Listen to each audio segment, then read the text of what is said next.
Ողջույն սիրելի ունկնդիրներ, բարի գալուստ Պարզից Պարզ podcast։ Այսօր ձեզ հետ ես եմ Արաջ Ալավյանը, Արտյոմ Զաքարյանը եւ մեզ հյուր է եկել Անդրանիկ Գերիցյանը, Բարևձեզ։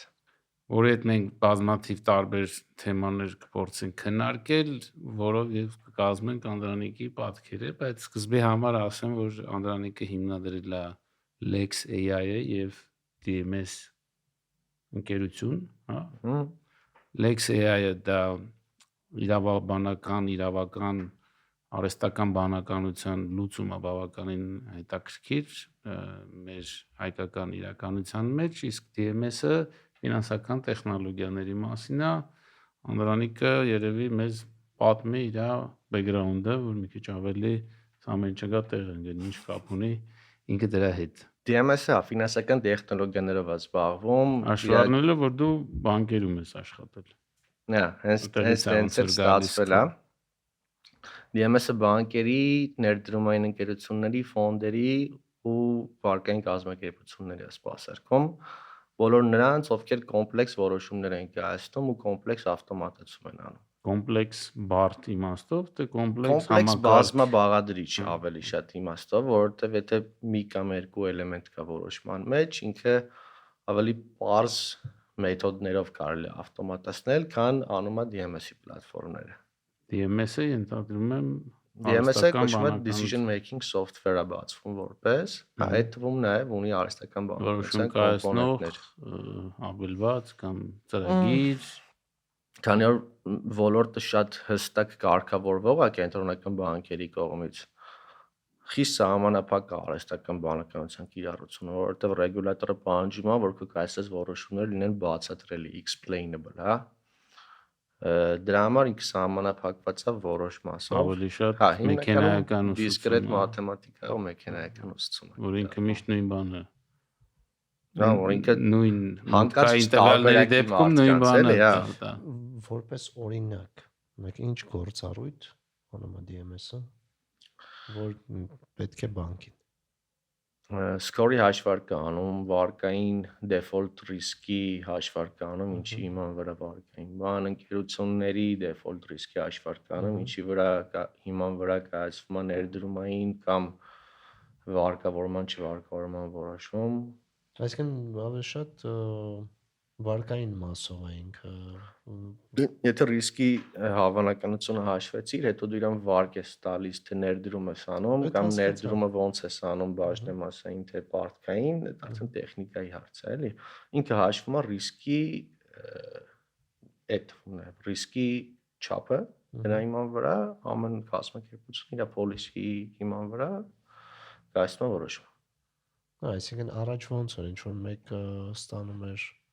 ակրայից հաշվետվությունը, հա, հետո համակարգը ինքն է ստանում, ինքն է հաշվում։ Դե ակրայի հաշվետվությունները փորձել ես կարդաս։ Չէ։ Ես մենք վարկայինով երբեք չեմ զբաղվել դրա համար։ Այդ process-ին դաժե տեղյակ չեմ։ Եմ ուզում ջոգել, ինչ է, մի քանի հոգի մի անգամից։ Եթե ֆիզիկական անձի մասին է խոսքը, ստանում է ակրայից հաշվետվություն, ստանում է նորքից կամ եկենգից իր եկամուտների մասին ինչ-որ տվյալներ, ինչ ես վերլուծում, եթե շատ կարճ վերլուծում ես։ Նորքը եկենգը այդ տարբեր պետական, դե դու գիտես, ես փորձում եմ մեր ունկնդիրներին բացատրել։ Այն առումով որ եկենգին տեղյակ եմ, ծանոթ եմ, բայց չգիտեմ նույնիսկ ինչ են անում էլեկտրոնային համակարգեր։ Քաղաքացիների ու կազմակերպությունների մասին տարբեր տեսակի ինֆորմացիա են տրամադրում, անձնագրային իդենտիկ տվյալներից հավաքում, հետո տրամադրում։ Հավաքում ու տրամադրում։ Ինչ է ստացվում, որ դու մարդու ռիսկը որոշելու համար ստանում ես իր մասին տվյալների, եկամուտների մասին, պարտավորությունների մասին, կատարում ես ռիսկի հաշվարկ, ռիսկի չափից կախված, քո մարժայի ախորժակից ելնելով հաշվարկում ես, թե ինչ ռիսկ ես պատրաստ ընդունել, ոնց իրան ֆինանսավորել։ Այդ հասկացա, քանի հոգի է փոխարինում, զուտ տեսականորեն, առաջ ոնց էր, եթե չօգտագործի, համակարգ կարող փոխարինեն, թե չէ։ Ինձ ես անփոխարինել եմ, բայց այս բարագայում դե այսօր կարդում եմ, որ արդեն պարտատոմսերի շուկան է մտել AI-ը ու տենց Առաջիկայում դրա մասին։ Իրականում Եվրոպական կենտրոնական բանկն ու կներես Անգլիայի բանկը հատկապես հիմա տենց բարձրաձայնում են, որ շուկայական լուրջ ցնցումներ կարան լինեն։ Ինչի՞։ արհեստական բանականությունը, որ մտնի դա ասենք ասում է բոլորը միաժամանակ նույն որոշումը կարող է կայացնեն, ռացիոնալ։ Ու եթե շուկան առաջ ավելի իրարից շուկան ինչ է իրար հետ չկապված մարդիկ ինչ որ գործողություններ էին անում, հիմա բոլորը նույն գործողությունը կարան անեն։ Մի վարքան, ես որպես շուկայի մասնակից քեզ Ակտիվ ասեմ, մասնակից։ ակտիվ մասնակից։ Այդ որոշումը կայացվում է ինչ որ մի գնի շուրջ, այսինքն հենց որ լիքը մարդ նույն որոշումը կայացրեց, գինը միանգամից փոխվելու է, ու որոշումն էլ է փոխվելու այդ բaragայում։ Կնեն ինչ որ ասում են կենտրոնական բանկի շուկայում ինչ որ բան է տեղի ունենում։ Վարքան, ենթադրենք ինչ որ դիսլոկացիա է, ինչ որ մի բան պետք է արժի, պետք է լինի 100, բայց արժի այսօր 90։ Ու AI-ը միանգամից դա ջոգում է, ենթադրենք որոշ այդ քո ասած բոլորի AI-ները նույն բանն են ջոգում։ Այդ 90-ը միանգամից 100-ը դառնալու։ Այսինքն չի լինելու տեղ իրավիճակ, որ ենթադրենք այնքան են լծվելու, որ շուկայական ստրես լինի ու այդ 100-ը դառնա 120, որտեղ 100-ից հետո էլ ոչ մեկ դրա մեջ չի մտնելու։ Ենթադրում եմ։ Այդ կոնցեպտ բերենք էլի այս քննարկման մեջ։ Հիմա շուկայի ինստիտուտը, եթե որպես ինստիտուտ նայենք, իր կլուչիվոյ դերը այդ correction-ի մեխանիզմն է։ Երբ որ ինքը ունի հետադարձ կապ։ Ոնց ասում ենք առաջարկն ու պահանջարկը իրենք իրար բալանսավորում են, չէ՞։ Բանա տեղ ունենում, ինչ որ մարդիկ օրինակ պանիկայի մեջ կամ չպանիկայի մեջ սկսում են վաճառել, այդ ընթացքում որոշ մարդիկ էլ հակառակ գործողություն են անում։ Այդ շուկան է, մեկ ծախումը, մեկ առնում։ Հիմա ստացվում է, որ հակառակ չի լինելու, բոլորը նույն բանն են։ Հասկացա, բայց ինչքան ես եմ հասկանում, բայց ոնց հասկացա, ես չհասկացա, որ հակառակը չի լինելու, ինձ թվում է հակառակը լինելու պրոստը ավելի արագ։ Այսինքն եթե մենք սաղը ստանանք սիգնալ միլիոն հոգով, որ մի բանը underpriced է, ավելի էժանական իրականում կա, բոլորս կգնան ու միանգամից այն ինչ որ պետք է տևեր 3 ժամ կամ 5 ժամ, կտևի 5 րոպեում։ Կարող է։ Ու միանգամից այդ նույն AI-ը, որը մեզ սիգնալ էր տվել, որ սա underpriced է, միանգամից կասի, որ արդեն priced է, всё։ Իմ ասածը դա էր։ Հա, բայց այլ պարագայում որ բանը դա լինելու։ Դու ես կարող ես մտածում, որ թեր գնահատվածը ակտիվ է։ Ես կարող եմ մտածում, որ ինքը վաղ ավելի է էժանանալու, որովհետև այսօր երեկվանից էժան է, երեկ էլ նախորդ օրվանից էր էժան, իմ կարծիքով գնում է ներքև միտումը, դու ուրիշ մի հատ։ Բայց հիմա դու քեզ հակասում ես, որտեղ մենք խոսում ենք դրա մասին, որ բոլորը նույն որոշումն են կայացնում։ Չեմ հակասում, նույն բանն եմ ասում։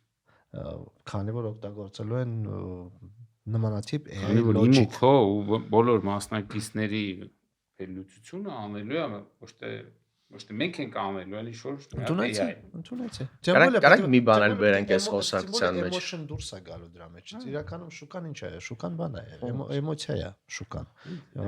Fear and greed միշտ որ ասում են, կամ դու վախենում ես, որ գինը իջնելու, կամ վախենում ես, որ ագահես, որտեղ մտածում ես ավելի շատ է բարձրանալու։ Դա միշտ բալանսավորվել է այդ մարդկային զգացմունքային դաշտում։ Հիմա եթե մենք չունենանք մարդկային զգացմունքային դաշտում, ունենանք չոր կոմբ կամ չգիտեմ, բանականություն, որը ասում է, «Այս գնից ցածր չեմ ծախում» կամ չգիտեմ, կամ «Այս գնից ցածր չեմ առնում», կապ չունի, ինչ որ մի հատ rigid, հասկանում ես, մի հատ թիվ է, ինքը էմոցիա չունի, իջնում, դու մտնում զվայ, էսի ձևա գնալու, ես ծախելու եմ։ Ինքը չունի այդ էմոցիան։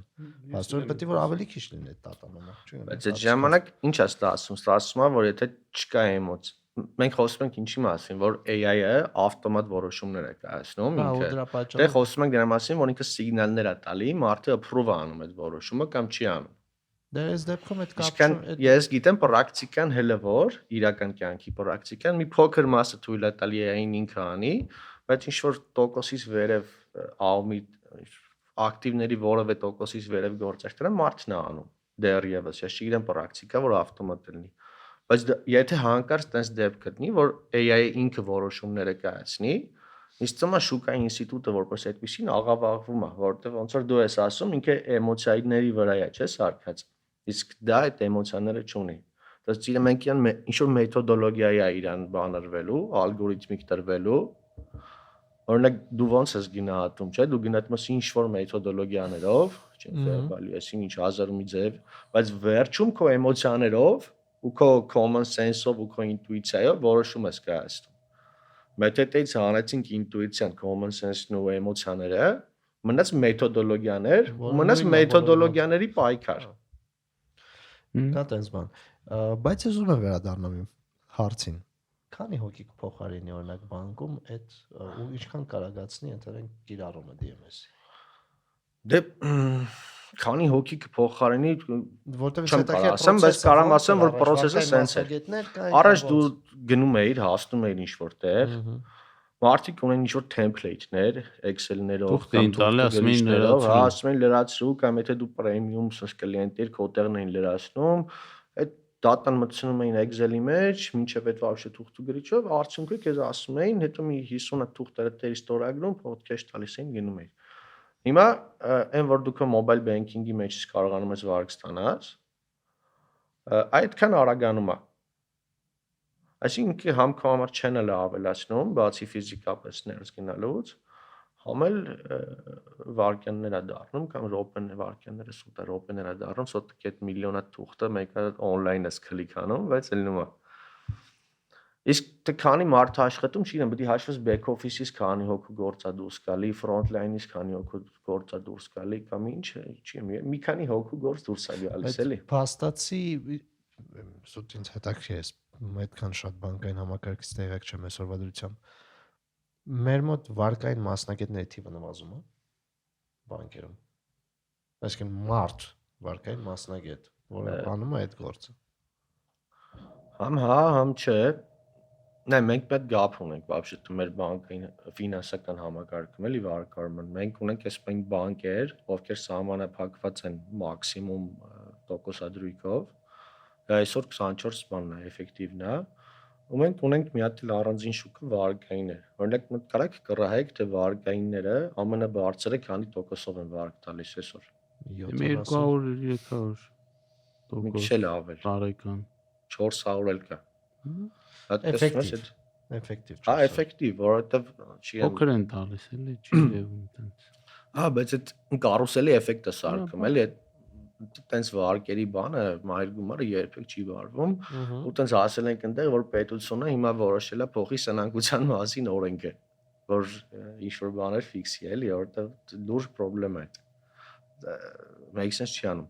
Բայց իրականում նաև այդ golden արանքը կա։ Ես ընդհատում եմ, էլի։ Ես ինչի է դա խնդիր, կարես ինձ բացատրես։ Օրինակ մարդը եկել է, ինքը իր ձեռով ստորագրել է, ինչ որ մի հատ թղթի տակ, որտեղ նշած է, թե օրինակ չգիտեմ, այս վարկը վերցնելուց այսքան տոկոս է վճարելու, այսքան չգիտեմ, ֆի է վճարելու, որպեսզի ինքը այս վարկը ստանա, կամ չգիտեմ, ամսական ինչ որ սպասարկման թիվ է ստանալու։ Ինքը այդ ամբողջ ինֆորմացիան ունի, ստացել է այդ ամբողջ ինֆորմացիան դրա տակ ստորագրել է։ Ասել է վերցնում եմ այս վարկը։ Ինչ պետք է պաշտպանել այդ բարդուն։ Ես այդ հարցը էթիկայի տեսակետում եմ նայում, էլի էթիկական տեսակետից, հարց ինչումն է կանում, որ նայում ես հասարակությանը, պետությունը հասարակության անդամին ուղղանում է, որ ինքը ամրագոտի գցի, որ իր սեփական կյանքը չվտանգի։ Լավ։ Ընդունեք մի փաստ։ Ընդունեմ։ Այսինքն պետությունը ընդունել է ու որոշել է, որ այդ մարդու գիտակցությունը այնքան ցածր է, կամ իրան այդ միտքը հասցնել է այնքան բարդ է, որ իրան ֆինանսապես պատժելով պետք է ստիպի ռեմեն գցի։ Okay, ենք սաղասել այդ։ Մի հատ ռեմարկա հետո կանեմ, ուզում եմ անդրադառնանք, էլի ինչ հարցրել եմ։ Okay, ենք չէ սաղասել այդ, դա երբեք հարցականից չեն։ Հարցենը մենակ իր կյանքը չի, այդտեղ նաև դիմացինի կյանքն է անգեր։ Եթե ինքը իր ամրագոտին չի գցում, ինքը մենակ իրան կարա սպանի։ Այ եթե դու ասես խմած չքշելու համար էլ դու գանում, դա հա դիմացինի կյանքն էլ է, բայց ամրագոտին մենակ իր կյանքն է։ Լավ։ Հա որոշում է կայացվում։ Այսինքն պետությունը որոշել է, որ իր անհատները ունեն գիտակցության այնքան աստիճան, որ իրաց պետք է ստիպել ու պատժել այդ մեխանիզմները կիրառել։ Կենսաթոշակայինն է, նույն ձևի էս առողջության ապահովագրությունն է ու դա շատ պետություններ են որոշում։ Վիզայի application եմ լրացնում ծնողներիս համար, ասենք նվաստացուցիչ է։ Իրանք ինձ ստիպում են, ես իրանց ապացուցեմ, որ ես փող ունեմ բավարար, որ traveling-ի կեսից չեմ բանալնելու։ Բանկրոտ լինելու, փող չունենամ հետ։ Ասում եմ հետ գալու տոմստել ցույց տուր։ Հա, բարձ։ Դե հիմա եթե այս երկու բանը վերցնում ենք, okay, դու եթե մարդուն ստիպում ես, որ ամրագոտի գցի, համարել որ ինքը չի գիտակցում, որ չգցելուց կմեռնի կամ ուզում է մեռնի, դու էլ ուզում ես զորով իրան հետ պայես մեռնելուց։ Նույնն էլ այդտեղ է գալիս։ Քո հարցի պատասխանը դա էթիկայի մեջ է, արժեքների մեջ է։ Եթե դու իրան զորով չես թողում, որ մահանա տրանսպորտային, ճանապարհատրանսպորտային պատահարից, նույն ձև որպես պետություն կարաս իրան զորով չթողես, որ ֆինանսապես մահանա, գնա սննկանա կամ եսի ինչ լինի, էլի։ Փիլիսոփայական հարց է։ Էթիկայի հարց է, հա, էլի։ Փիլիսոփայական հարցը ինչքանով դու պետք է անհատի որոշումները որոշ չափով խմբային բանի տակ մոդերացիայի ենթարկել։ Դե հիմա նույնը օրինակ բանկերը արդեն բոլորը ոնց որ թե իրանց բջջային հավելվածներում ստոպ գործիքը մցրեցին։ Դու կարաս մտնես, ասես անունից վարկմի դուր, չգիտեմ, փոխանցում մի արես։ Այդ զեղծարարությունը պայելու ու դա էլի ոնց որ պահանջ է կենտրոնական բանկի պարտադրանքով, պահանջով բոլորը մցրեցին։ Չէ՞։ Դու կարաս ասես ինչա պետությունը գնացել մտել այդտեղ։ Ես ուզում եմ այս դաշտ մտնեմ։ Արդյոք դա էֆեկտիվ է, որ մենք չէ, հասարակությունը պաշտպանի հիմարներին։ Անոնց պրոբլեմատիկ ձևակերպեցիր պաշտպանի հիմարներին։ Արի մեզ էլ մցնեք այդ հիմարների մեջ, որ լավ հնչի, հա։ Մենք լիքը սխալներ են գործում, ինչ որ որոշումներ են կայացնում, որոնք Կարանք մի քիչ ձևակերպում փոխենք, ոչ թե հիմարներին, այլ մարդկանց, որոնք սխալվել են։ Հիմա դու ինչ որ իրավիճակում կարա սխալվես։ Մեկը կարա քեզ զանգի, շատ համոզիչ դառնա։ Արի երկու բան առանձնացնենք, ես դաժե sense կառաջարկեի, որ չգիտեմ, օրինակ խնդիրները ունեն լուծում, չէ՞, ունեն quick fix, որ այս բան մի բան արեցիր, գնացիր առաջ, սուպեր կլով կպցրինք սեղանի ոտը։ Ու ունեն ֆունդամենտալ լուծում, որը ակնկալվում է, որ չի կրկնվելու։ Մենք փորձենք այդ հարցին պատասխանենք, օրինակ stop factor-ներ դնելը, Արայի նշած, որը ինչ հարց է փորձում լուծի, փորձում են ասանի, որ զեղծարարը տվյալ պահին, տվյալ, ասենք, չգիտեմ, տատիկին չկարողանա արագ-արագ մեկ 5 րոպեում համոզի այդ փողը ստանալու փոխանցել, դա արագ լուծում է։ Այս պահին, չգիտեմ, կարող մի հատ էլ օրենքով ստիպեին, որ default-ով այդ միացած լինի, unless մարդը ասել է անջատեք իմ համար, հա, ասեն մարդուն ուզում ես մտի որտեղ անվտանգության կանոնը տենց է, էլի, ամեն ինչ արգելված է, քանի դեռ կարիքը չկա թույլ տալու։ Այդ ժամանակ այս պահին այդ զեղծարարության խնդիրը կլուծվեր, էլի, որտեղ չգիտեմ, Հայաստանում անընդհատ ինչ որ մարդիկ բացահայտում են, որ այդ գործով զբաղվում են, բիզնես ճյուղ է դարել արդեն։ Շատ հսկայական։ Հա, բայց Ոչ մեծ մասը դրսի մարդկանց են զեղծարարություն հանում, բայց հիմա եկեք նայենք ֆունդամենտալ լուծումը որը կլներ այդ հարցի։ Բանում կներես Մոնակոյում ես վերջերս հապորց արեցին, չէ՞, այդ ուկրաինացու։ Ինքը տենց դրանով էր հայտնի, որ տենց call center-ներ ուներ, դրանով էին զբաղվում։ Հայաստանում են կան Բիզնես ճյուղը, չգիտեմ, առաջ հայտնի էր բանը, այդ սև բիզնեսների թմրանյութերն ու զենքերը, հիմա նոր բաներ է գալիս, էլի։ Դե բանը չէ, բրոկերիջը չէ։ Digital բանը, սև բիզնեսներ են գալիս տազը։ Տրանսպորտային բրոկերիջ։ Այդ քանը սև չէր, դա բանը։ Դե կար դրա սևը, կար մի քիչ ավելի մոխրագույն։ Մոխրագույն էր, որովհետև կոպիտ ասած տրանսպորտը illegal բան չի, էլի, trafficking չի։ Սոտիկի լոգիստիկա էր այդ։ Ուրիշ հարց է, որ իրանք ԱՏ-ի խափե բաներն էին կամ կիսա խափե բաներն էին։ Դու միտքը չես կորցրել, չէ՞, ինչ էր ուզում ասեիր։ Հույսում եմ, չէ։ Երկրորդ, որ Հա, օքեյ, հիմա ֆունդամենտալ լուծումը ո՞րը կլինի այս հարցի։ Օրինակ մենք այդ մարդկանց հիմա բռնեցինք, դրեցինք սահմանափակման մեջ, օրենսդրական, տեխնիկական, հա, ասենք օրենքով բանկ քեզ արգելում ենք, որ դու այդ ֆունկցիոնալը չունենաս քո մոբայլ app-ի մեջ, տեխնիկապես էլ ստիպեցինք, որ կար ժամանակում մարդիկ այդ ռիլիզները տան։ Իրականում ագին ծանր է եղել, ոնց որ արագ-արագ ինչ-որ բաներ են փոխում, էլի։ Բայց եթե մենք ոչ թե գանք այդ սահմանափակելը, այնքան հին թեզին գանք, հա, մարդը եթե օքեյ է, օքեյ է։ Բայց ո՞նց կլինի այս հարցի ֆունդամենտալ լուծումը։ Չգիտեմ, բայց ես օրինակ այդ մարդու գիտակցության աստիճանը կարաս բոլորին պետք է կրթես, բայց դա ես օրինակ կարող ես կոնսերվատիվ եմ, կարող է, չգիտեմ, որոշել։ Դու Ամերիկա ես ապրել։ Այդ ինչ կապ ունի։ Շատ։ Ես օրինակ ես երեխայի եմ, որ Ամերիկայից զավարվել եմ Հայաստանում։ Այսպեսի գաղափար կա, privatize profits, socialize losses։ դա մեծ խնդիր է, օրինակ իմ ուղեղը դա տեսնում է որպես մեծ խնդիր։ Ինչի պետք է սոցիումը բանանի վնասները իր վրա վերցնի, իսկ կապիտալիստական այսօրվա մեր համակարգում, եթե դու շահույթ ես ստանում, այդ քոնն է։ Շահույթը քոնն է, վնասները բոլորին են։ Վնասները բոլորին են, այտենց չպետք է լինի։ Բայց մենք ինչ որ հիմա խոսում ենք, դրա մասին է խոսքը գնում։ Մարդը վնաս է կրել, որտեղ ինքը ստորագրել ինչ որ մի հատ վարկային պայմանագիր, որը 400% իր վրա։ Մարդը խմած գնացել է, քշել է, իրավունքը կորցրել է, հիմա լացը կորցրել է։ Դուր չեմ կարող քննություն հանձնեմ տուր ինձ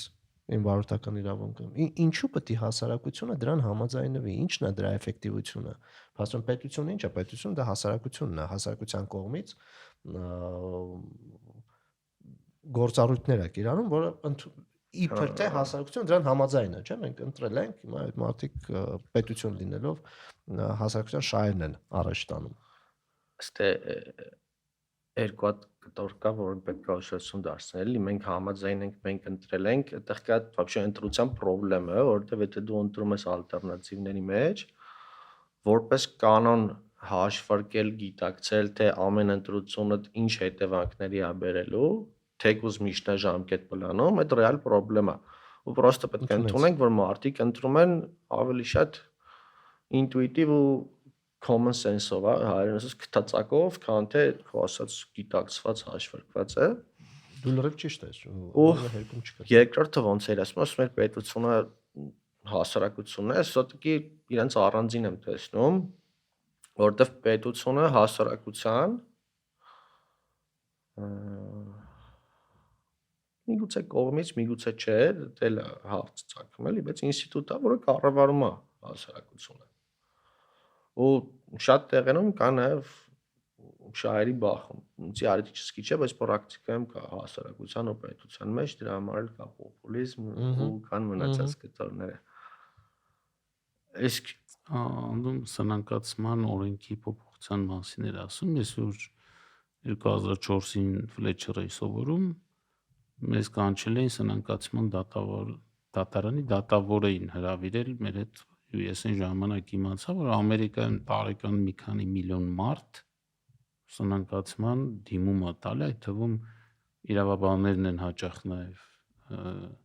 դրթում կամ այդ միտքը որտեղ ձեռը տալիս։ Բայց իմաստը որն է, պետությունը ասում է, որ լավ դու գնացել ես սխալ ֆինանսական որոշումներ ես կայացրել, սնանկություն ես հասել, հիմա քեզ չեք սպանելու, քեզ Պարզ է։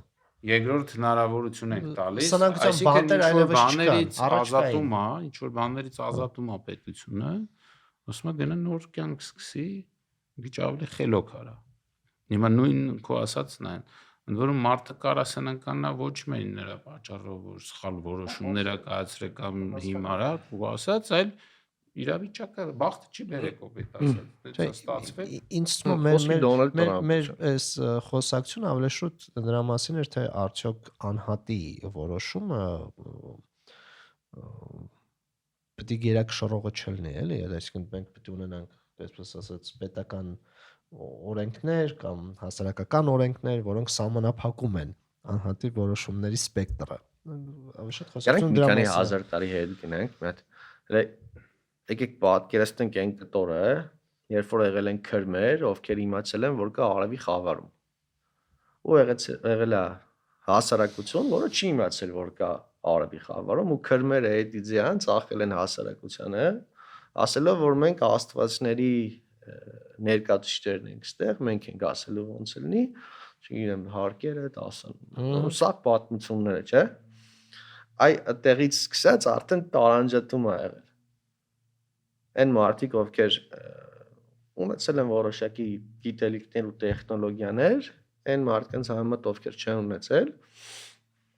հետո այդ իմացած ինֆորմացիան վերածվել է կոնվերտ եղել գաղափարների, այդ գաղափարները ներդրվել, վաճառվել է, ու ինչ տարբերակում է առանձնացել, էլի, հա, ասենց ասած պետություն ու հասարակություն։ Շատ կարևոր։ Դե այն հարցը մի հատ էլ տանք, որ նոր տվեցի։ Ոնց էր հարցը։ Անհատի որոշումը versus պետության օրենքների, ինչ կամ ենք համատում օրենքների։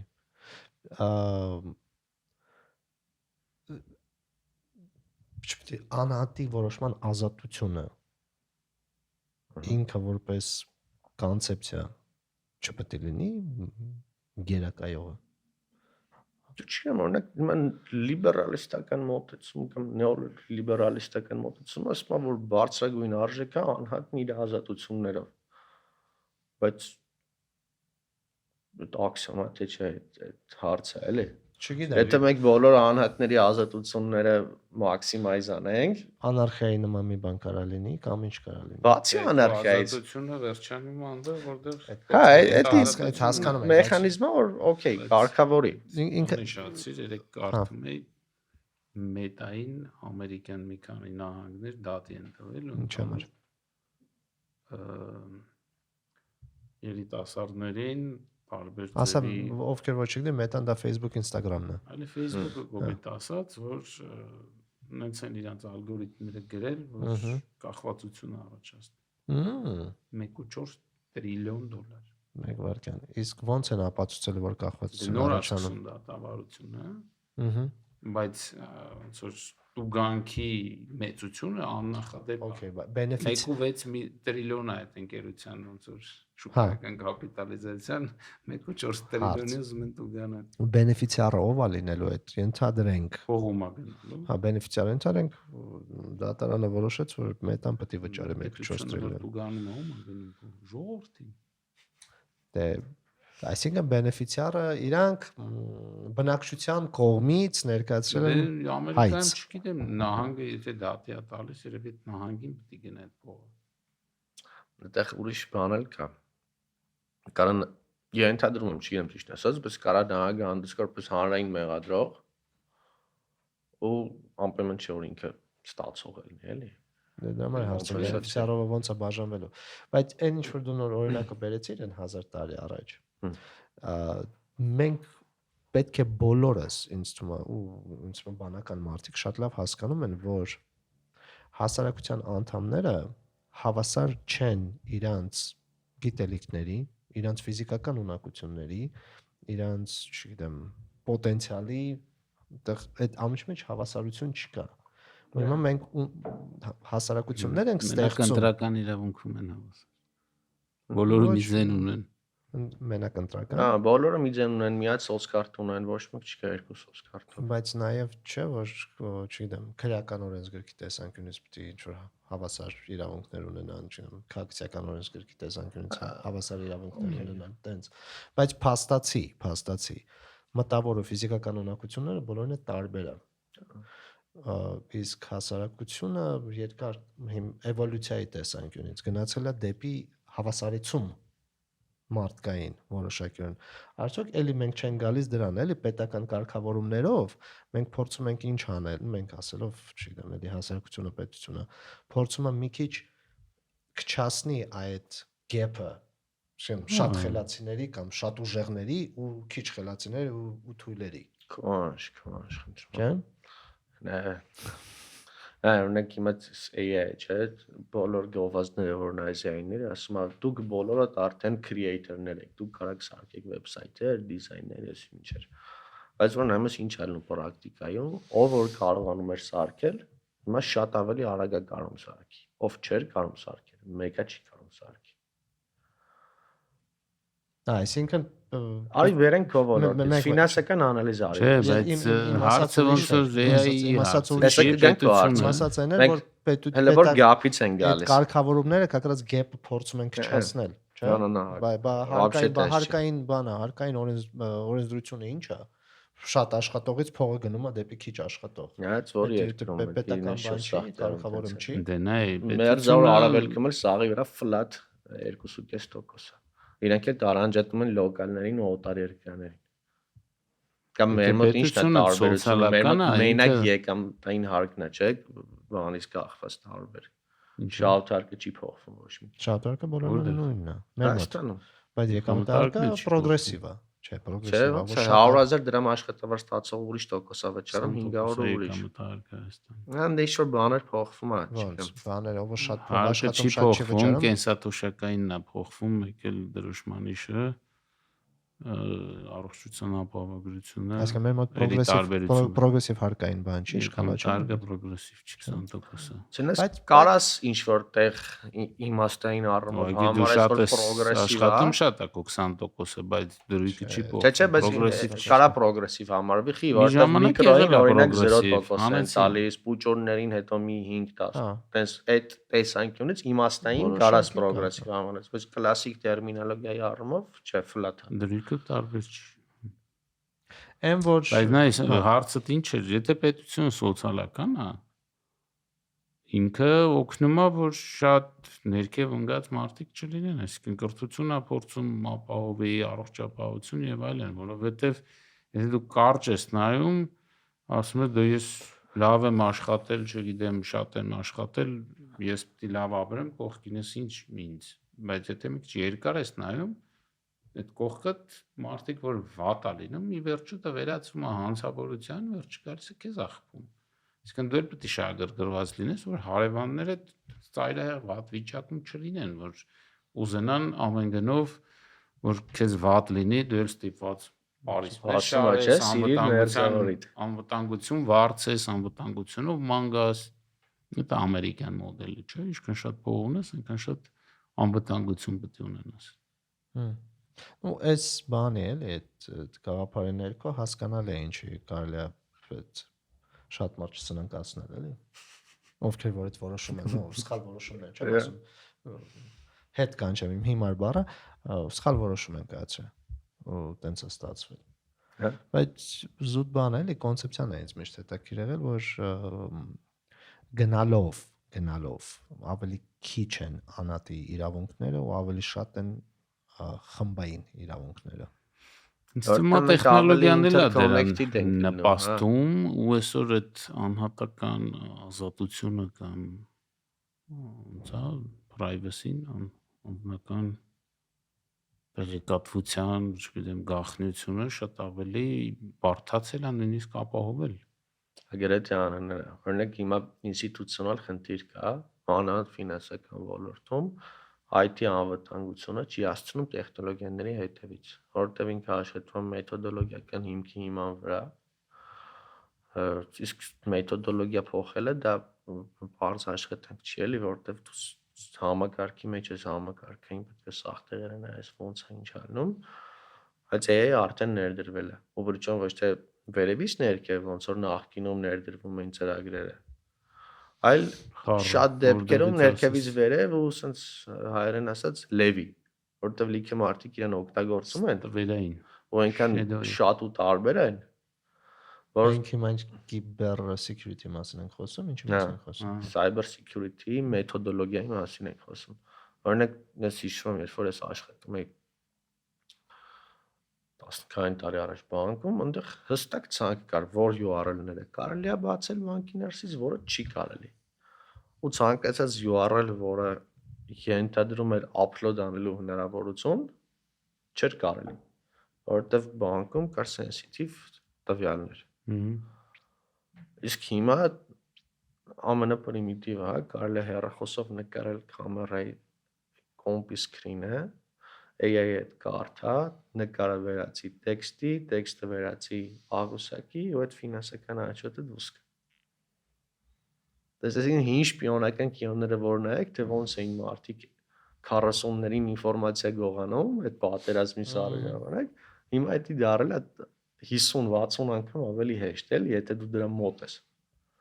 Էլ չասած որ բանը wearable կարվող տեխնոլոգիաները, ակնոստերստի մոտ փուչորի կամերայում սաղանում եմ անգամից։ Ու հա իրականում լիքը բան շատ արագացել է ու մեթոդոլոգիան չի հասցնում դրա հետևից։ Չգիտեմ, օրինակ թեկուզ նույն իրավական համակարգ, հա, կամ այդ անվտանգության մարմինները այն տեխնոլոգիաներն ու մեթոդները, որ իրանք ունեն, причем իրանք էլ օրենքով սահմանափակված են, չէ՞, դու որպես բիզնես շատ ավելի չկունես բան անել, բայց օրինակ քննիչ է հակակոռուպցիոն։ Ինքը ինչ գործիք է կազմում, ունի, ինչ տեխնոլոգիա ունի, որով ինքը պետք է աշխատի։ Ու причем ինքը աշխատում է ինչ-որ մարդկանց դեմ, հա, սենց ասած, ինչ-որ մարդկանց արածը բացահայտելու համար, ովքեր ունեն տեխնոլոգիա։ Ու ինքը առանց այդ տեխնոլոգիայի փորձում է պայքարել։ Օրինակ Դուբայի ոստիկանությունը խի ունեցավ Ferrari կամ Lamborghini, չէ, որովհետև փողոցներում քշում էին Ferrari, ու այդ Ferrari-ին պետք էր բռնել, դրա համար Դուբայի պոլիսին տվեցին Ferrari։ Հիմա այդ նույն ալեգորիայով մենք ունենք ինչ-որ իրավական մարմիններ, ովքեր չունեն տեխնոլոգիաներ ու փորձում են բացահայտել ինչ-որ բաներ, որոնք արվել են տեխնոլոգիաների կիրառմամբ։ Ուտեղ հարց առաջանում էլի էֆեկտիվության։ Կակրաս այդ անդրադարձ արեցի իրավաբանական ոլորտին լեքսիայի մասին մի քիչ պատմել եմ։ Այդ զուտ պատկերացում կազմենք ինչով է զբաղվում ու DMS-ը հասկացանք ինչ կարգի ֆունկցիա ունի լեքսիայի ինչա տալիս ինչ գործառույթ է Lexia աշխատանքային համակարգ է, ոնց որ չեմ ֆինանսներում Excel-ն է ինչ-որ տես key գործիք, հաշվապահության ֆինանսիստների համար, այստեղ էլ Lexia-ին է դա անում։ Ու ինչա պայմանագիր է ստեղծում կամ հա, այդպես ֆունկցիոնալ առումով ինքը անում է իրավական հետազոտություն, այսինքն ցանկացած իրավաբան մինչև աշխատանքային է նայում է պրակտիկան, ինչա այս հարցի շուրջ որպես կարծիքներ ձևավորվել, որպես վճիռ կայացվել։ Ինքը նախադեպերն է գտնում Վճռաբեկ դատարանի շատ արագորեշտ։ Դրանք on-line բոլոր այդ ամբողջ ինֆորմացիան կա։ Հա, ինքը ունի իր հայկական բաների։ Հələ որ Հայաստանում ամենակ աշխատում, ինչև այս տարվա վերջ Հայաստանում արնելու նոր կտանեք ուրիշտեղ։ Կարմա գտնի նախադեպեր Վճռաբեկի, հետո կարմա մեծ ծավալի տվյալներ վերլուծի, որտեղ ամեն գործ մի քանի 100 էջ է կամ 1000 ու մի քանի ժամեր է։ Առաջ մարդիկ ասիստենտին էին տալիս սղագրության, հետո այդ կարդում էին, հիմա տալիս են տեխնոլոգիային սղագրության, համառոթագրության, դա են կարդում։ Իսկ ինքը այդ ամբողջ գործը կամ նախադեպերը կարդում է, ինչ-որ մի հատ summary report-ի նման մի բան է տալիս։ Հա, 3 հատ մուտքային տվյալ կա լյուբո իրավաբանական գործի մեջ, հա, կա պրակտիկա, կա օրենքներ ու կա տվյալ գործի նյութերը։ Պրակտիկան ասում է, չգիտեմ, որ օրինակ Երևանում եթե մարդը առանց ռեմեն քշում է, որպես կանոն չեն տուգանում, աշկ են փակվում վրան կամ հակառակը, չէ։ Այդ պրակտիկան նայում ես, որ ակնկալես թե ինչ տեղի կունենա։ Հետո կան օրենքներ, այդ օրենքների ամեն մեկն ինչ է ենթադրում պրոցեսուալ, թե իմաստային ու տվյալ գործի նյութերը։ Օրինակ իրավաբանները կարան մոտ 3 ժամանոց ձայնագրությունից ու մոտ 5 էջանոց վկայությունից մի քանի րոպեում գտնեն հակասությունները, որ առաջ պետք է 5-6 ժամ նստեն լսեն նային, էլի։ Հետո էլ կարող են իրենց այդ փաստաբանները իրենց ելույթը կազմեն վերջացնեն, save անեն, գնան դատանում նայեն առողջը, գնացին առաջ։ Այսինքն էապես նվազեցրել էր այն ժամանակը, հա, անգամներ է այդ, շատ անգամներ է, ու չգիտեմ, երկու հատ բան կա։ Առաջ ոնց էր, որ ասում էին, հեսա Excel-ը եկավ սաղ բանալ ես կոմենտ, բայց ոչ մի բան չեղավ։ Պրոստը մարդիկ նույն բան անում են 50 անգամ արագ։ Ու առաջ ոչ մեկ չէր կարա 5000 օղանոց ինչ-որ մոտ աղյուսակ վերելուծեր մի օրում կամ չգիտեմ, մի ժամում, հիմա կլնում է, նույնն էլ ստեղա։ Իրավաբանների մոտ ինչ-որ ասես բան կա էլի, բայց ինչ ալնելու բան, ոչ մի բան չի լինելու, իրենք մեկը ալնելու են իրավաբաններ, շարունակելու են, բայց դավանությունը քչանալու է։ Մի բան եմ մտածում, եթե ես ճիշտ եմ հիշում իմ ծանոթ 1990 հենց այդ էլ լինում է մի մարդը, մի փաստաբանը օգտագործելով տեխնոլոգիան կարող է ավելի շատ փող աշխատի։ Իմ ծանոթ իրավաբանները սովորաբար անցել են ճանապարհ։ Այդ ճանապարհի գլխավոր մասը եղել է ասիստենտ լինելը։ Ну, ուրեմն երիտասարդ են, եթե դա էլ է գլխավոր մասն է, կամ շատ երկար են մնացել ասիստենտ։ Նկատի ունեմ այդ մեծ ինֆորմացիա փորձ է տվել, որպեսզի իրանք դառնան լավ իրավաբան։ Այդ հիմա փաստացի այդ ասիստենտի գործառույթը մենակ իրավաբաններում չի ամենտեղ էլ այդ Եթե տենց օգտագործվի, չէ՞։ Ճիշտ ասած ես էլ եմ այդ գայթը կղությանը տրվել տես մտածելու, բայց դա նախ չի վերանում, երկրորդն էլ շոտիկի սինյորներն ու էքսպերտները մահանալու են մի օր ու դրանով կյանքը չի ավարտվելու, էլի գալու են նոր սերնդափոխություն կա, ինչ ուզում ես արա։ Եթե չլինի հիմա ինչ-որ մեկը ջունիոր, վաղը չեմ ասորը չի լինելու սինյոր։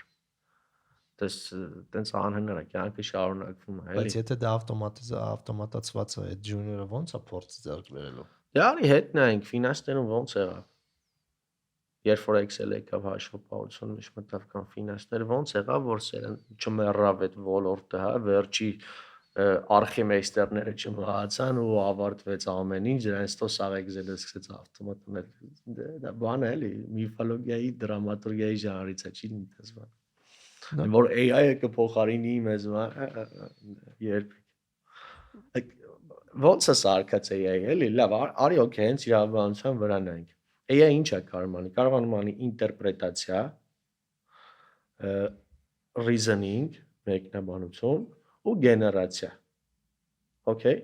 Եթե դու մարքետոլոգ ես, քեզ պետք է շուտ կրեատիվ բան սարքել, որը չկար առաջ, չկրկնվող։ Եթե դու իրավաբան ես, քեզ հակառակը պետք է հստակ բան սարքել։ Լեքսիա հենց այդ է, սահմանափակում է, որ ինքը ոչ թե հորինի մի բան, այլ օրենքների շրջանակում ու պրակտիկայի շրջանակում կազմի այն հաջորդ փաստաթուղթը։ Բայց այնտեղ դրանից թե դու ոնց սարքեցի ու ինչ որակի, պատասխանատվությունը մարդն է, չէ՞ կերում։ Ինքն է ֆիզիկապես կամ on-line կամ ոնց գնում կանգնում դատարանի առաջ ու այդ ելույթ ունենում կամ այդ թուղթը ներկայացնում իր մեջի ձևական ու բովանդակային պարունակությամբ։ Դա ոնց որ պատասխանատվությունը մարդուց չի վերցվել դեռ, ոչ էլ ակնկալվում է առաջիկայում։ Ուզում ես ֆինանսներում նայ, ուզում ես մարքեթինգում, ուզում ես իրավաբանությունում։ Ոչ ես թեզ ունեմ, որ մտավոր աշխատանքը դարել է հիբրիդ։ Այսինքն օրինակ առաջ ես ինքս նստում էի, մտածում էի, գրում էի, սևագրում էի, վերանայում էի, կարա ինչ-որ մարդկանց խնդրեի նայել, կարծիք տալ։ Okay, դրա մի կտորը դուրս է եկել, ես դանում եմ AI-ի հետ։ Ես որպես մենեջեր ավելի քիչ մարդու հետ եմ շփվում օրական, անգամներով ավելի քիչ։ Ես շուտ մարդկանց fire եմ արել, որտեղ ինձ կարիք չկա այլ։ Բայց պատասխանատվությունը իմ վրա է ու այդ մտավոր աշխատանքի այն փաստը, որ դա արվել է AI-ի հետ, դա դարձնում է հիբրիդ աշխատանք, բայց ոչ AI-ի արած աշխատանք էլի։ Այսինքն դու չես պատկերացնում լինելով տեխնոլոգիայի ստեղծողը, դու չես չես կարծում, որ մարդկային ֆակտորը ամբողջությամբ մի օր դուրս կգա։ Դա դու տեսնում ես դա։ Ճիշտ ասած, ես դա համարում եմ գրեթե անհնար, որովհետև եթե մի քիչ ավելի լայն նայենք, էլի AI ինչ է, LLM-ը ինչ է, large language model։ Language-ը ինչ է, language-ը նշանների զնակովի ֆորմա է, որը մենք բոլորս մեր մեջ ինչ-որ ձև պայմանավորել ենք, որտես կոմունիկացվում ենք իրար հետ։ Էսի ուրիշ բան է, այս ուրիշ բան է, հա, սա ասում եմ ինչ-որ ձև ենք։ Բառերը, տառերը։ Հələ մի հատ էլ ուրիշ հարցը, թե ամեն մարդ մի բառը ոնց է անցալում կամ ոնց է փոխարինելի բառերը աղավաղում իրար հետ։ Բայց այդ բազմաթիվ տեքստերի ամբողջությունը, որ մենք ունենք մեր ցիվիլիզացիայի պատմության ընթացքում, մենք տվել ենք մի հատ տեխնոլոգիայի, այդ տեխնոլոգիան դրա իման վրա ինչ որ կերպ սովորել է, հա, ավելի շատ կոռելացիաներ, ոչ թե պատճառ-հետևանքային կապեր, դա էլ է կարևոր, դրա իման վրա ցանց է սարքել, դրա իման վրա էլ կարող է արդեն կանխատեսի, եթե ABC-ն է, ինչ կլինի դրանից հետո։ Դրա իման վրա գեներացնում է, տալիս է։ Այդ LLM-ի գաղափարն է։ Բայց եթե սկսենք իր ստեղծողից, որը մարդիկ են ու իր ստեղծ ոնց եղավ։ Մարդիկ լեզուն ինչ որ կերպ ստացան, հիմա թե հորինեցին, թե ստացան, ու այդ հարցել է դա։ Այդ լեզվի վրա մոդել ստեղծեցին տեխնոլոգիայի տեսքով։ Հիմա մենք հարց ենք տալ, այդ մոդելը կարող է մարդուն փոխարինի, ոնց։ Ինչը փոխարինի մարդուն։ Հիմա նայ դու ինչ որ ես ինտերնետում ուղղակի հաճախ Skynet-ի այդ բանը այդ Terminator-ի կինոյի Skynet-ի վերաբերյալ բաներ եմ կարծում նմանություններ էլի որ տիպը հասարակությունը գնում է դեպի այն ուղղությամբ որ տեխնոլոգիան մարդուն ոչ միայն փոխարինել այլ նաև մտածել է որ մարդը վտանգ է տեխնոլոգիային ժամանակի մեջ հետա գնալու չէ չէ այդ ժամանակ կապ չունի ուրեմն հենց Skynet-ն է սովորաբար ասում եմ դա մի դրամատուրգիայի ժանրից է Բայց նայ արի մի բան էլ բերենք էլ այս խոսակցության մեջ։ Ինձ հետաքրքիր է, ես չունեմ։ Բայց ինչի մասի խոսակցությունը շատ է, պետք է դրանք չնել, դրանք mainstream-եր են։ Արի մի բան էլ բերենք այս խոսակցության մեջ։ Հիմա դուք ես մենք ունենում ենք ինչ-որ experience-ներ, որի մի մասը ունակ ենք բառերով ձևակերպել, չէ՞։ Օրինակ դու քո experience-ի կամ դու քո experience-ի քո ամբողջ քանի տոկոսն ես բառերով կարող ձևակերպես։ Չէ՞ ոչ 100, ոչ էլ 95, չէ՞։ Մտածի այդ հարցի շուրջ։ Բայց լավ sense ասեմ 70-ից ներքև է թե վերը։ Անգամից անգամ լրիվ տարբեր են։ Ահա։ Այսինքն հիմա թե նայենք այդ AI-ը, որ մի օր գալու է փոխարինի մեզ ստրկացնի բառերը, միֆերը։ Ինքը ինչ ունի։ Ինքը ունի տեքստեր, որոնք մեր experience-ի մի կտորն են ու մեր աշխարհը կարողանալ նկարագրելու կարողությամբ սահմանափակված են։ Այսինքն մաքսիմում ունի այնքան պատկերացում, ինչքան մենք սաղս որպես կոլեկտիվ։ Բայց մեր պատկերացումը ի սկզբանե լիմիտի կա։ Մենք չենք կարող աշխարհը նկարագրենք, հա, հստակ։ Մենք կամ ունենք աքսիոմներ կամ թեորեմներ այն մասին, դե ոնց է աշխարհը աշխատում կամ դիեզերքը։ Մենք չենք կարող ինքներս բառացի ընդունում, մենք որ մեր experience-ը վերածենք բառերի, այսինքն այն լեզուն, որը մենք կիրառում ենք, ու այն լեզուն, որով մենք train ենք արել այդ մեծ neural network-ը, ի սկզբանե կիսատ բան ունի իր մեջ, ու հələ հաց ու պաններ աճելու տեղ կա։ Չգիտեմ, ճիշտ ասած, ես շատ սպասում եմ։ Մենք ենք գերադասում ֆիզիկական շփումը, հեռախոսային շփումի, չէ՞, թե մի մարդ մեզ հետաքրքիր կամ հաճելի է, որովհետև հեռախոսով մենք ինչ ենք կարող փոխանցենք, կարող ենք փոխանցենք այդ սեմանտիկ լեզուն, տեքստային, ու կարող ենք փոխանցենք մեր ձայնի ինտոնացիան։ Բայց մենք չենք կարող նայենք sense սիրով իր աչքերի մեջ կամ ջղային խոսքից։ Հա։ Թե դրանք ինչ են, դա էլ է հարց, չեմ շուտ ճորյաներ կան, որ ասում են, որ ասում են on the same vibe։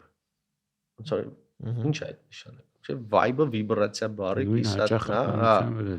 Այսինքն մենք ինչ որ ձև sync-ել ենք ելնում, էլի, որ ասում sync-ելն ենք իրար, այդ sync-ը ինչ է, հովանջի։ Ով server papka չի որ։ Ու հիմա եթե հիմիկվա LLM-ները, որ մեզ հայտնի է ChatGPT, Claude, իրենք սա language մոդելներ են։ Ես ահա որ հետաքրքիր է սպասում եմ այն մոդելներին, ովքեր ֆիզիկական երևույթների հիման վրա են աշխատելու։ Օրինակ ուղեղի հաճախականություններ կամ ինչ որ ֆիզիկական բաների մասին, էլի։ Իսկ դա ոնց հնարավոր կլինի ստանալ։ Theoretically, եթե կա ֆիզիկական երևույթ, կարանի սենսոր, որը այդ երևույթը չափում է, եթե կա սենսոր, որը այդ երևույթը չափում է, կարա դա ռեկորդ անի, ու մենք как минимум կարանք ստանանք, եթե ոչ պատճառ հետևանքային կապեր, то գոնե կոռելացիաներ այդ ֆիզիկական երևույթների ու մեր շուրջը տեղի ունեցող ճիշտ եմ հասկանում, որ տենց AI մի քիչ ավելի խելացի կլինի։ Քան LLM AI-ը։ Ինքը խելացի չի լինի, այդ ինքը իրես ինչի նման կլինի տարբերությունը, պատկերացրու ես ուզենամ տեսնեմ օրինակ քո բակը, քո պատմածով, ինչ ալնում, դու նայում ես, վերածում ես բառերի, բառերը փոխանցում ես ինձ, ես բառերը վերածում եմ վիզուալ պատկերի իմ գլխի մեջ։ Այո։ Ու ես գալիս եմ նայում եմ քո բակը։ Հա՞, այդպես տարբեր կլինի։ Որտեվ նայելով հստակ իմանաս բակը ինչ։ Հա, որտեվ դու ինչ ես տենում, ինչ ես տենում քո բակում այդ հարցը, որտեվ լիքը բան քո աչքին արդեն չի երևում, հանգիր ես արել։ Դու դրանից ինչով ես հպարտ կամ ինչը քեզ չի դզում, դրանից կախված է դու ինձ որ մասը կպատմես դրա։ Ես որ լսեմ, քո լսածի որ մասը կընկալեմ ու ոնց կընկալեմ, վիզուալիզացիայում ինչ բաց կթողեմ։ Եկա ճանապարհ անցնում, էլի։ Տեքստը, աուդիոն, վիդեոն, օրինակ տարբեր, հա։ Ու մենք հիմա նկարագրելու համար ամեն ինչ որ կա մեր շուրջը օգտագործում ենք լեզու։ Լեզուն ամենաուժեղ բանը չի ինչ-որ բան նկարագրելու, էլի։ Որտեվ ճիշտ է, առաջ ոնց էր կար dial-up հեռախոսի ցանցով գնում։ Ոնց չեմ հիշում։ Բայց հիշում ես ես դայլապի ժամանակ trading էի անում։ Հենց որ մեկը զանգում էր տուն։ Այդ ժամանակ շուկայի մեխանիզմը հետաքրքիր էր աշխատում։ Բայց չգիտեմ, օրինակ Tesla-ն հələ ասում էր, որ ոնց որ ամպեմն չէ լարը գցեք օվկիանոսի տակով որ կապել լինի, էլի ուրիշ ձև էլ ալնում։ Այդտես տարբերություն կլինի իմ ակնկալիքով, որովհետև ամեն abstraction level-ից հետո կամ ամեն տվյալի կոնվերտացիայից հետո ինքը որոշ չափի տրանսֆորմացվում, հետևաբար եւ աղավաղվում է։ Ու երբ որ ես հետ encrypt եմ անում, դու ինչ ես անում, դու encrypt ես անում տվյալը, որ աշկով տենում ես բառերի մեջ։ Ես էլ decrypt եմ անում բառերը վիզուալ պատկերի մեջ։ Հա, ու այդ ընթացքում նայած թե դու ոնց արիր, մենք չունենք նույն մեխանիզմը, հա, եթե դու նայում ես կրիպտոգրաֆիայի մեջ, իրանք հստակ նույն մեխանիզմով են անում, դրա համար նույն բանն է դուրս գալի։ Բայց թե դու ոնց ես encrypt անում բառերի մեջ, ես ոնց եմ decrypt անում, մենք չենք կարող հələ որ իրար սինխրոնիզացվենք այդտեղ։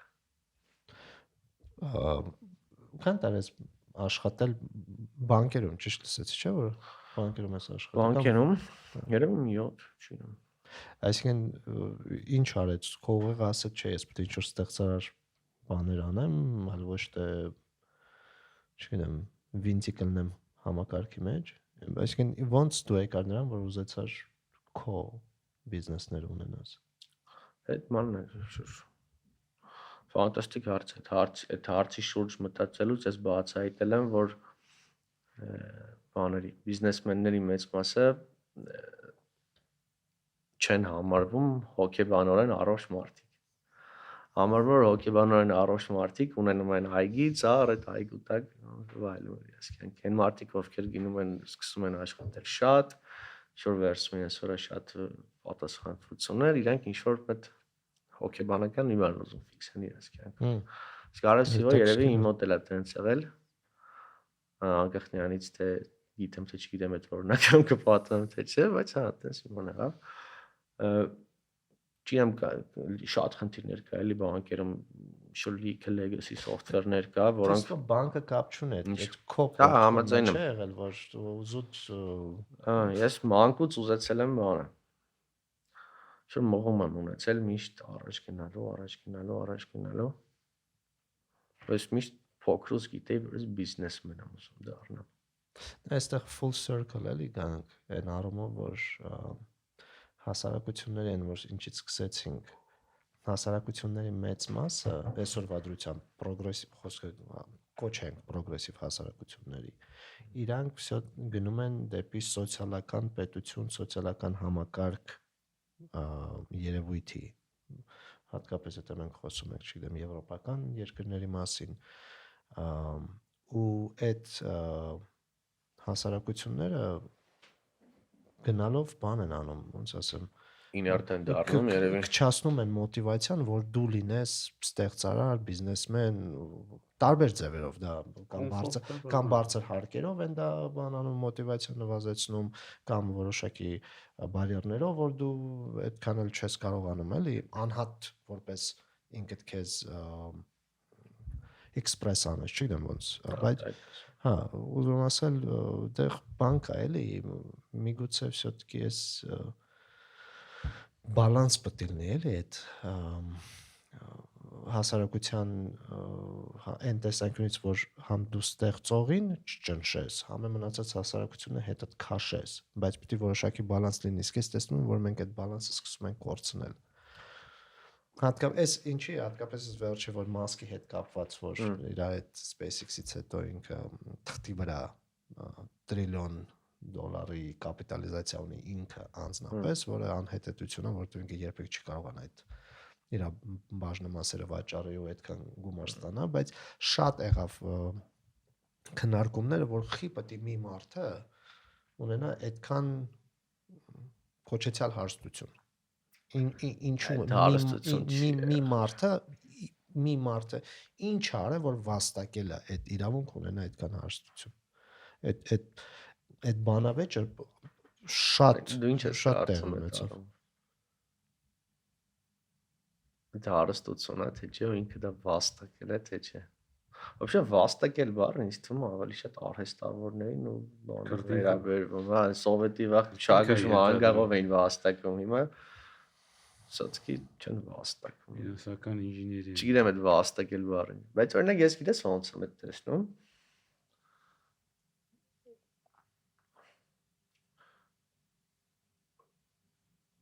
Սոցքի դրամական միավորները կլինի դոլար, ֆրանկ, թե հայկական դրամ։ Իրենք շուն նկարագրողական ֆունկցիա ունեն, էլի որպես ամենակարևոր ֆունկցիաներից մեկը։ Հա, իրենք նաև առևտրի ու փոխանակման բաներ են, բայց իրենք նկարագրողական են։ Ու այդ մարդը ստե մեծ ուրիշ հարց է իմ ծագում, արդյոք այն արժեքը, որ այդ մարդը ավելացրել է, հա, մեր ցիվիլիզացիայում, եթե համեմատենք այն արժեքի հետ, որ մեր ցիվիլիզացիայում ավելացրել է, օրինակ Դոնալդ Տրամպը կամ, չգիտեմ, Նիկարագուայի էկոնոմիկայի փոխնախարարը, որ ունի 5 միլիոն դոլար։ Եթե այդքան անգամ ավել արժեք է ավելացրել ինքը, այդ իլ է այն դեպքում, եթե կապը գծային է, բայց կապը գծային չի։ Այդքան ավել արժեք net worth ունի, ուրեմն եկեք համարենք, որ արդար է։ Անկախ նայեցինք այդ կարա ծախսի, չի կարա ծախսի, ինքը չել ուզում է ծախսի ենթադրման։ Այդ մարդը քնում է գործարաններում, էլի։ Դուք չեք զգում Զախակողմյան հիստերիկությունը վերջի, չգիտեմ, 10-20 տարվա ընթացքում։ Էլի չեմ ուզում քաղաքականություն գնամ, բայց այդ հիստերիկությունը ես զգում եմ։ Լիքը իրենք էս target են արագողազներում։ Լիքը երիտասարդներ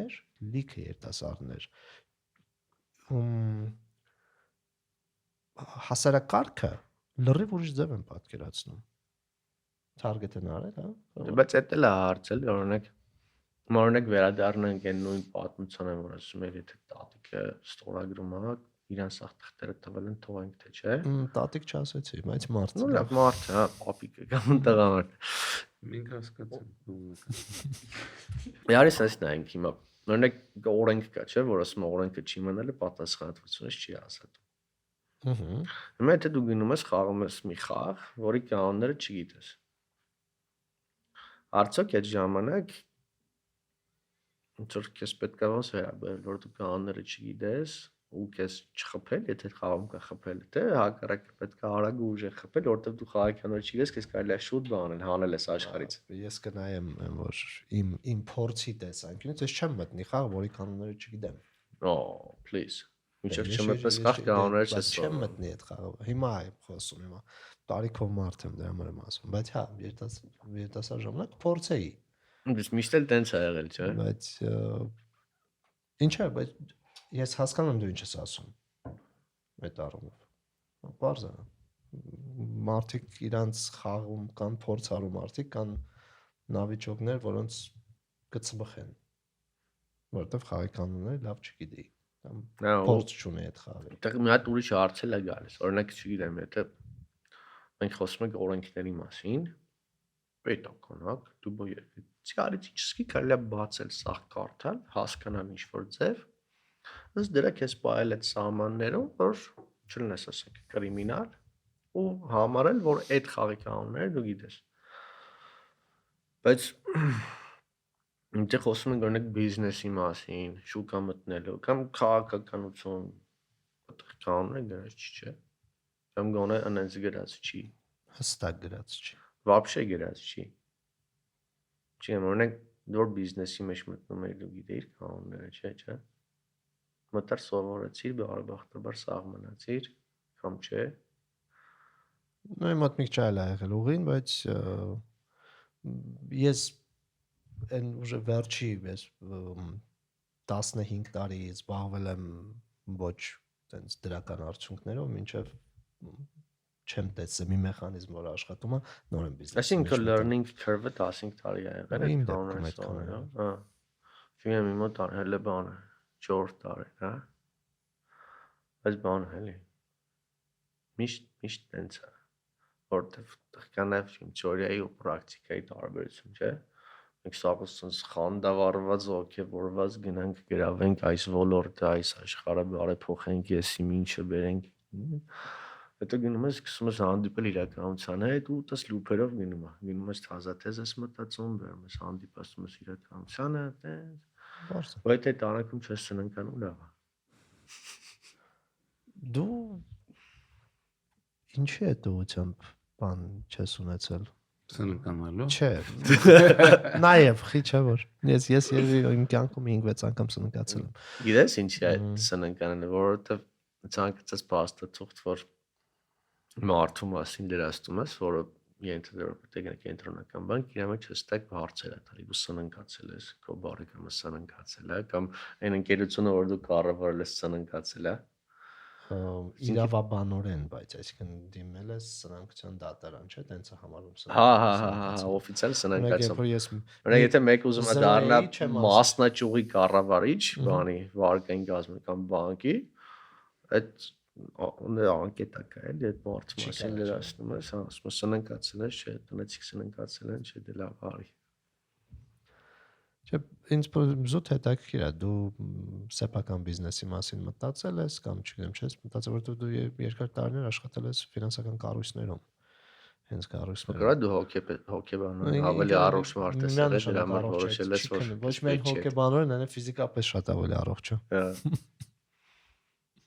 Ну, հարցը ինչ է սննկանալության Չէ։ Արդյոք ունեցել ես ցանկություն զբաղվել բիզնեսով։ Սեփական բիզնես ունենալ ու այդ ռիսկի տակ մտնել։ Մտածել եմ այդ թեմայով։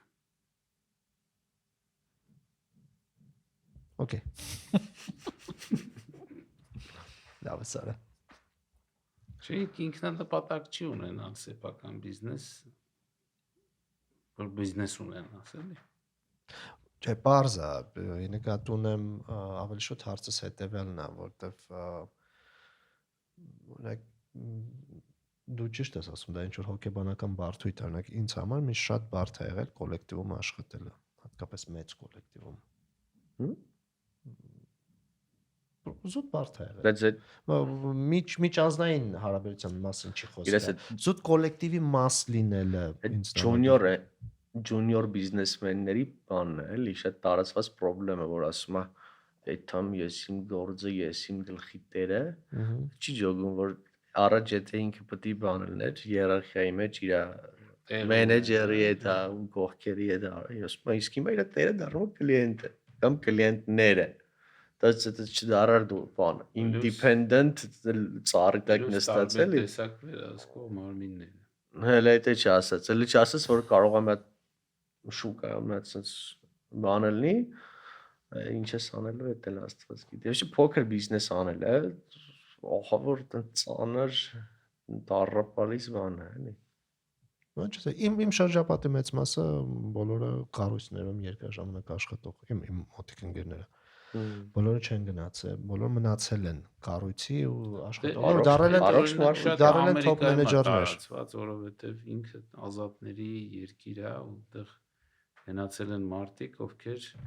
Եվրոպայում հատկապես սահմանափակված են եղել տարբեր բաներով ու իրանք շատերը գնացել են այդ ազատության ու իրանց տարբեր մտքերը իրականացնելու հետևից Բայց հիմա 315 միլիոնը տենց են, վստահ եմ չէ։ Բարձր, հասկանալի է։ Բայց դու Հայաստանում ձեռներեցությունը բան է ավելի շատ թափ է հավաքում։ Ձեռներեցություն ասելով սեփական բիզնեսի հիմնումը, հատկապես IT ոլորտում է շատ եմ տեսնում ընկերություններ, որոնք ստեղծում են մարդիկ կառույցներից դուրս են գալիս ու փորձում են իրենց գաղափարը նույնիսկ բիզնեսը կողքի դնեն գաղափարը ավելի հեշտանում է որովհետև ասեմ օրինակ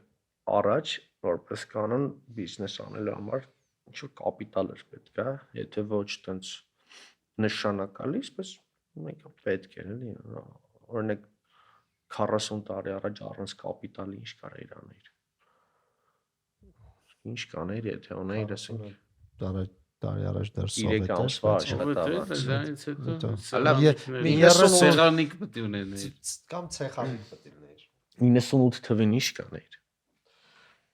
եթե ունեիր ասենք չի ամեն վաղ աշխատավարձը 40000 դրամ էր հայ դրանք ունեիր 100000 պլյուս այդ ժամանակ տոկոսադրույքները